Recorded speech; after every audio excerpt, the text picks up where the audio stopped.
অর্থাৎ যেটার সাথে আলিফ আছে এই দরজগুলোর সমস্ত আলোচনা তামরিন এর মধ্যে শেষ করে যায়। এটা একটা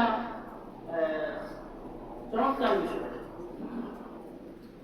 তো আমি আপনাদেরকে একটা বিষয় এখন একটু বলে দেখাবো, একটা জটিলতা এবং একটা সুন্দর বিষয়। মিমের আলিফের আলামের সাথে মিম কিভাবে মিলানো হয়?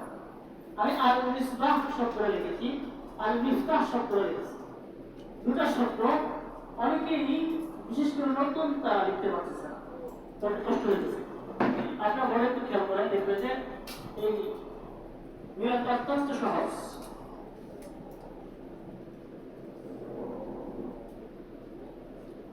এই আলিফ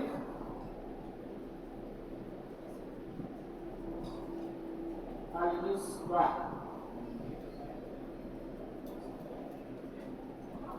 এখন এই যে জায়গা লামের সাথে যে মিমের যে সংমিশ্রণ যেভাবে হলো, এই জায়গাটা আরেকটা হলো আল মিফতাহ।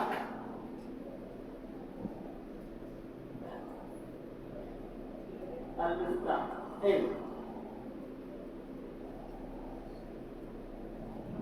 এই আল মিফতাহ আর আল মিসবাহ লামের সাথে আমি দেখছি যে অনেকে এটাকে মিলাইতে পারে না। কি করছে তারা?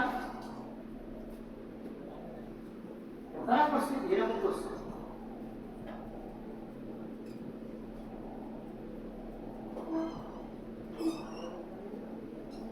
মানে এখানে কেমন যে করে, মানে আমি বুঝতেই পারি না। এমন কিছু একটা কাজ করে, এটাকে হয়তো অনেক উপরে রাখে, এতে অনেক দূরে রাখে, কিন্তু বিষয়টা হচ্ছে যে এই যে টান দিলাম নামে, এবার ঘুরাইলেই কি হয়ে যাবে? মিম হয়ে যায়। এবার ঘুরাইলেই কি হয়ে যায়? মিম হয়ে যায়। মিসবাহ হয়ে গেছে। কত সুন্দর!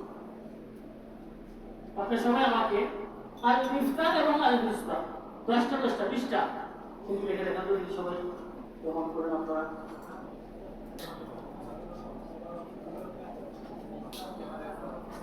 আল মিসবাহ আল মিফতাহ